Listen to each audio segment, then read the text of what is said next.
Comedian Larry David said it was the closest thing he'd ever had to a religious experience, his spontaneous recovery from back pain, through the method that deals with pain's deeper cerebral origin. Howard Stern's back pain was of sufficient scale to level him to the floor of his radio studio, flat on his back. He credits his full recovery to this system. And for Jimmy Kimmel, the insights it gave to pain's underlying triggers was pivotal to his gaining relief.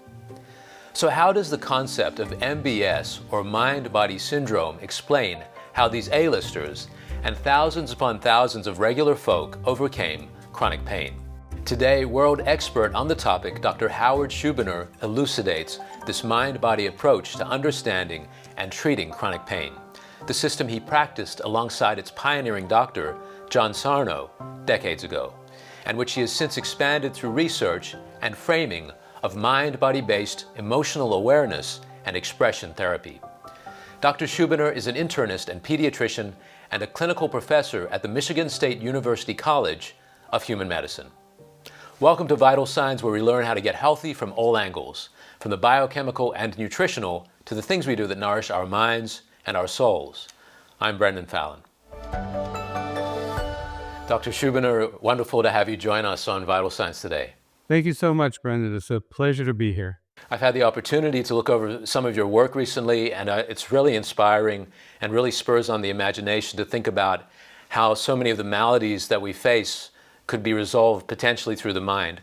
Just as a start, Dr. Schubiner, could you illustrate this concept a little bit for us, that pain is created in the brain? Sure, absolutely. I mean, this is how the brain works. This is really a revolutionary concept in thinking about medicine, because modern medicine, you go to a doctor, you have a disease, you have something that's wrong, they do tests, they find the problem. You have appendicitis, we'll take it out. You have cancer, it needs treatment. Those are structural disorders that need medical treatment. So medical treatment can be extremely effective in those cases. But there are a whole host of maladies where there's no actual structural damage in the body. And the revolutionary part about what we're doing is, and I base this on 20 years of experience in doing research on this, is that most people with chronic pain actually don't have a structural damage in the body to account for their pain. The pain is real. It's not imaginary. It's not fake. It's not their fault. They're not crazy. But it's because of how the brain works. And what you were alluding to, I'm sorry for the long introduction here to get to the answer, but what you were alluding to is that our brains literally create what we experience. We don't see with our eyes. Light comes in our eyes, but our brains create the images that we see. The same with hearing. And when you touch a hot stove, it's not your finger causing pain, it's actually the brain. And so the brain can create pain that is real in the presence of physical injury, obviously, to protect us. And it can also create pain in the absence of physical injury when there's something going on in our lives that might be particularly stressful or emotional. And that is mind-blowing when you see it on an everyday basis. And no doubt you have been seeing it on an everyday basis, Dr. Schubiner. I wonder, what is the starting point to work with someone who has chronic pain from this standpoint? The first step in doing our work is medical, is making sure that there's no structural medical problem. People can have back pain because they have a tumor, a fracture, an abscess in the back. There's medical diseases that can occur. But as I mentioned, we did a study where we took 222 people, we evaluated them for chronic neck pain and back pain, and 98% of them had abnormal MRIs. But very few of them had the serious MRI, like the abscess or the fracture or the tumor or something. The vast majority of them had these mild abnormalities that are also seen in healthy, normal people. So we need to separate out people who have structural problems from people who have what we would call neuroplastic or mind-body conditions. And looking at someone who has chronic pain from a mind-body syndrome standpoint, could you walk us through how therapy would play out? I know there are two main therapies, pain reprocessing therapy and emotional awareness and expression therapy. Right. Let me start with the basic one, which is the pain reprocessing therapy. Once we diagnose that it's a neuroplastic problem, once we've ruled out a medical structural problem and we've educated people on the nature of the brain and how the brain can create these symptoms, the pain reprocessing steps are to begin to notice the sensations that one has with less fear and less worry about them, because the more fear of the pain, the more the danger signal creates more pain. And for example, if someone's having back pain when they're walking, what I would do is help them to calm their brain while walking, even starting with imagining walking, with soothing messages to the brain that I'm safe, I'm not in danger, and I'll be fine. And giving your brain that message and then starting to walk bit by bit with those messages to unlearn that pain. In terms of the emotional components, we have to identify, so where is this coming from? Is there something going on in your life right now that was causing pain? So one of the stories I like to tell from my own life is 2 years ago, my hospital was going through major budget crisis. And I've been a doctor there for 20 years. And I worked really hard at being a really good doctor there for 20 years, employed by the hospital. But the budget crisis was severe, they had to make cuts. And one of the cuts was me. And so I lost my job, and with 1 month's notice. And it wasn't their fault really, but I started getting back pain. And I tried to calm my brain and soothe my brain because I knew I hadn't injured my back. But after a while, a few weeks of that, I was still in pain.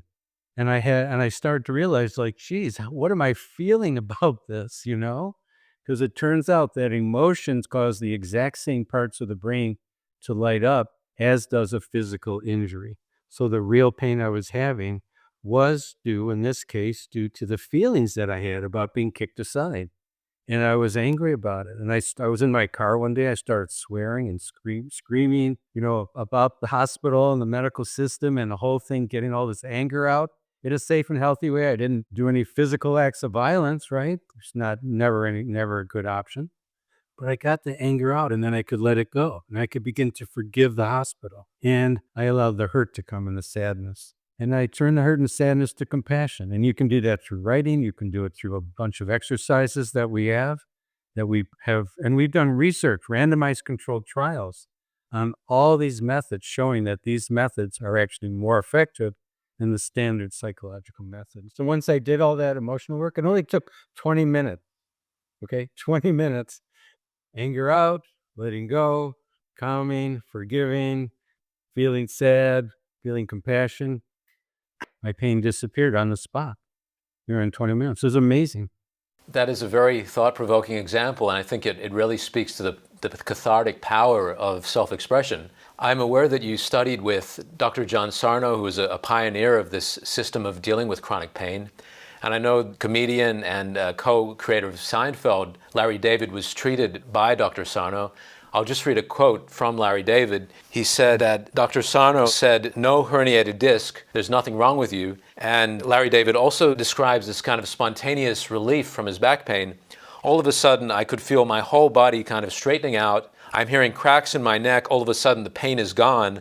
It was the closest thing I've ever had in my life to a religious experience, and I wept. I wonder, how much does the positive attitude, the intent of the therapist, play in the kind of results that come through with this therapy? Well, first of all, Dr. Sarno was a pioneer.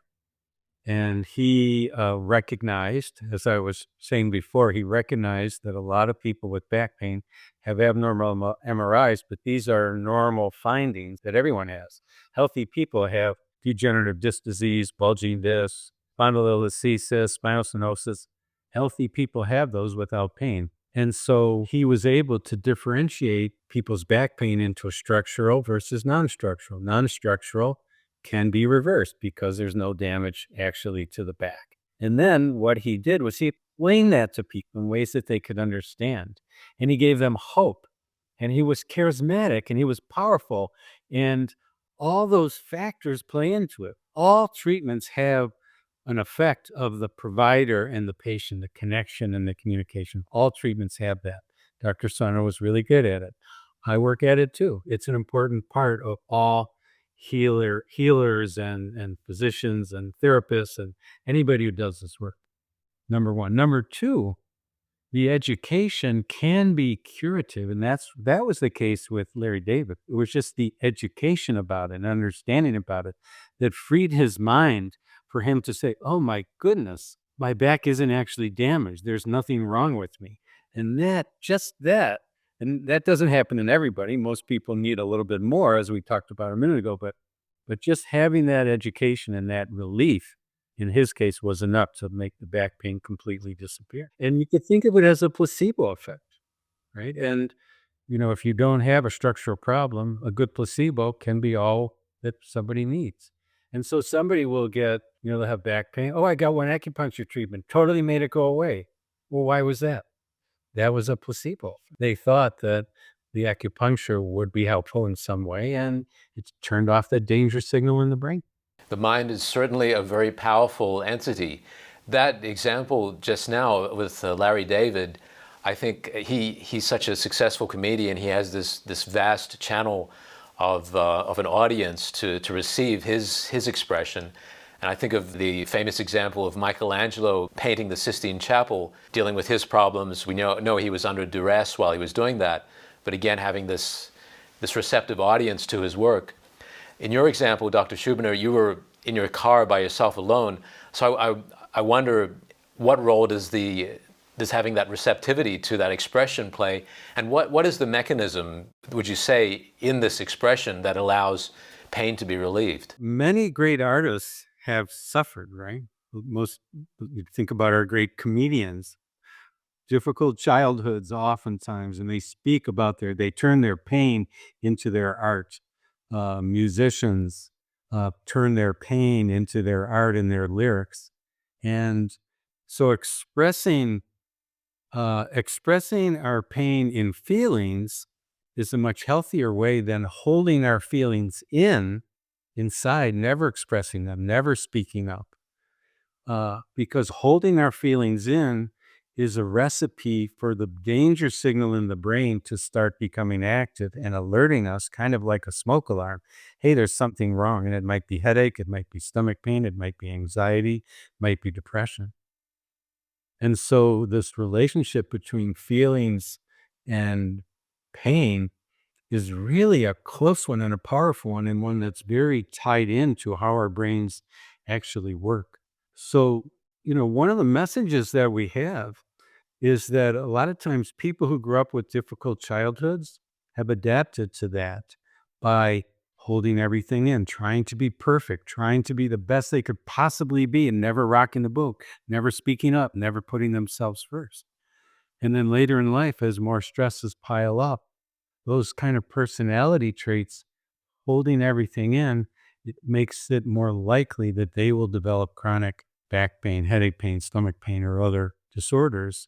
And when they begin to realize this connection, maybe they start to speak their needs. Maybe they start to live a more authentic life. I guess that highlights one upside of having chronic pain, that it can ultimately lead you to lead a more authentic existence. I wanted to ask you more about your studying with and working with Dr. John Sarno, and I'm interested in how your work has expanded on his original pioneering work in this field. Dr. Sarno was right about almost everything he said. There are a couple little things that he didn't know because we have much more scientific research than he had available in his time. We have fMRI studies of the brain that's showing that how pain can be in the brain. So we've documented that. We have fMRI studies of showing that pain is related to emotional issues in the brain. He didn't have the benefit of that. And we have randomized controlled trials showing that this treatment is effective. And he wasn't able to do that in his lifetime. So the basis of what he did was correct and accurate. And we've used that. We've developed a few extra wrinkles in the types of treatment that we use that he didn't have available to him. And we have more research showing how effective it is, and research showing the role of the brain in these conditions. So Dr. Sarno was a pioneer. Most of the people who do this work can trace at least some of their work back to him, as can I. And, he did it at a time when he was the only one. He was a voice shouting in the wilderness. And, over these last 30, 40 years now, more and more people are certainly aware of this. His books still sell. If you look at the book sales, there must be 20 other books on this topic by this younger, not that I'm that young, this younger generation from him, including some online, but his books are still really, really popular. As a doctor, what drew you to his work initially, Dr. Schubiner? Yeah, great question. I was given one of his books by a colleague of mine, a doctor friend of mine, whose wife had great success literally by reading one of Dr. Sarno's books and eliminating back and leg pain. He said, "Howard, you should read this." And he knew I was interested in the brain and interested in the mind. I was interested in meditation. And I read the book and I said, That's really interesting." And that was 23 years ago now. And I called up Dr. Sarno and I said, "Dr. Sarno, can I come and see what you do?" And he was gracious enough to say, "Yep, come to New York. Let's work together." And I met him, saw what he did. I came back to my hospital in Detroit. The hospital eventually let me go, but the hospital that also gave me this tremendous opportunity to do this work for 20 years. And I just started doing it. Then we started doing research and started writing and educating others about it.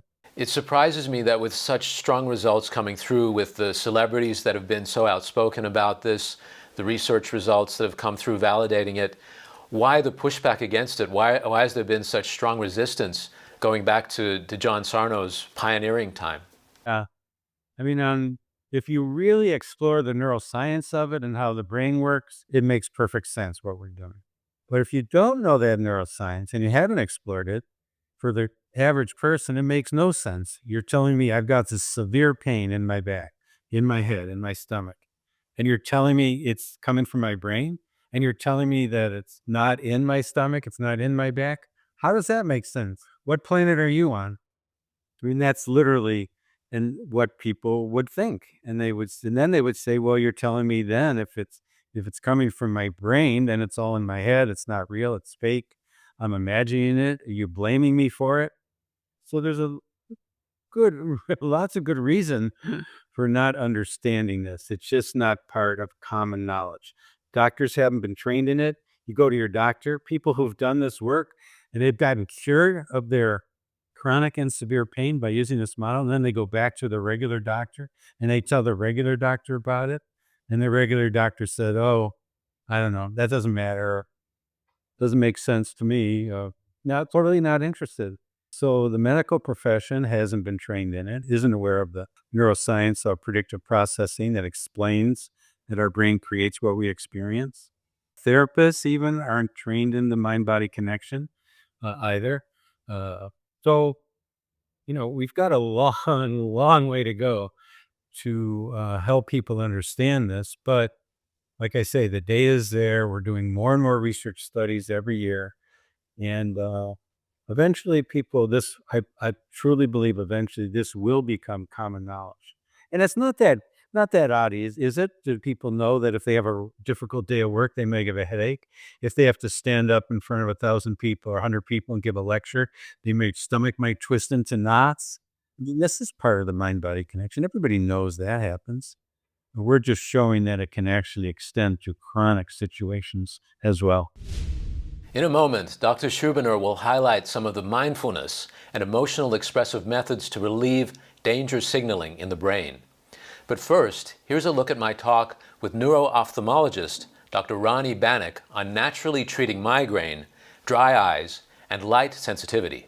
Migraine is a significant part of what I do as a neuro-ophthalmologist because many people with migraine may come in with visual symptoms. I myself am a migraine sufferer, and I ended up with chronic daily migraines. I was prescribed basically every migraine drug that was available by various different doctors, headache specialists in my area, and nothing was working.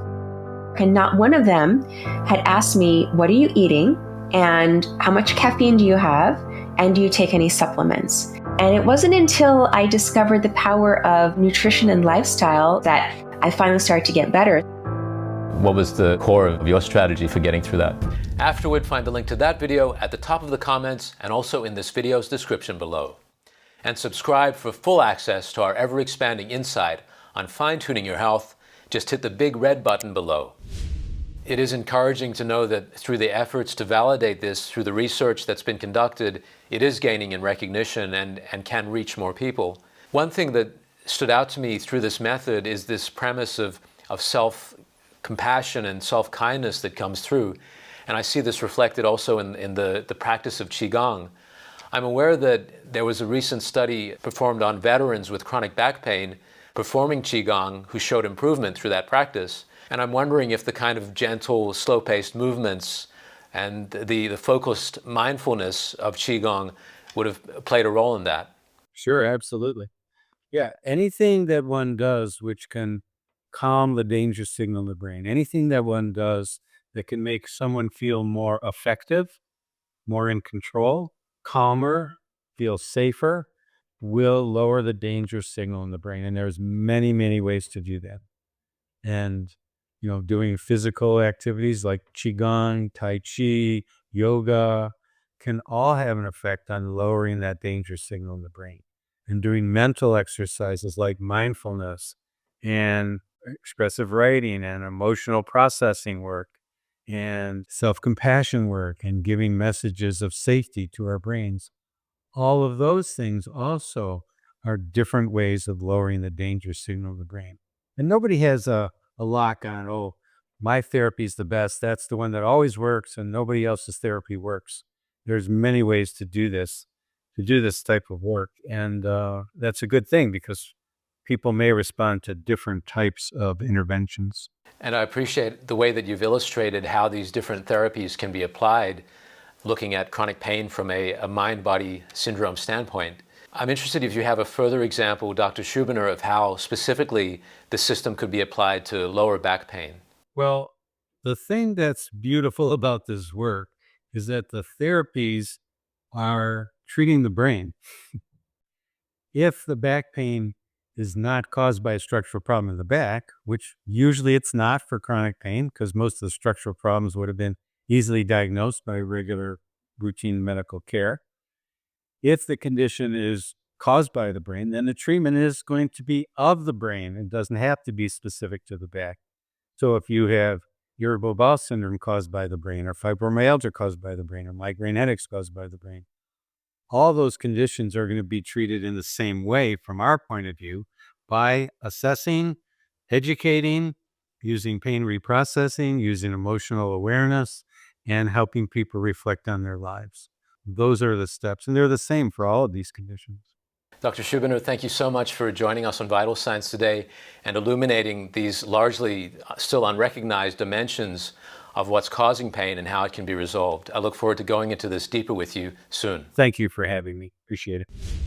We've learned that pain is created in the brain and how it can exist in absence of a structural cause. Understanding this point alone has been pivotal to many people's recovery. Alongside this, pain reprocessing and emotional awareness therapies are equipping people to diffuse danger signaling in the brain that engenders chronic pain. Find the link to Dr. Schubiner's website and book Unlearn Your Pain in the description. Next week, part 2 of this series covers NBA superstar Michael Porter Jr.'s recovery from chronic back pain and the role and resolution of trauma in chronic pain relief. Here's a quick look. If someone has been severely hurt or criticized or betrayed or abandoned in their childhood, and then later in life they get criticized or abandoned, then their brain is much more likely to turn on some kind of danger signal. One of the veterans that I treated came out of the military with anxiety, depression, PTSD, pain all over his body, could not find help through medication therapy or injection therapy through the hospital system. All these things, when they're actually caused by the brain, we can reverse them or eliminate them by lowering the danger signal in the brain. Can you give a more specific example with Dr. Schubiner of exactly how this might play out in the therapy? Check the top of the comments or this video's description to see if that video is already published. The link to relieve migraine, dry eyes, and light sensitivity is also there. With that said, it's been great to be with you. I'm Brendan Fallon, and this is Vital Signs.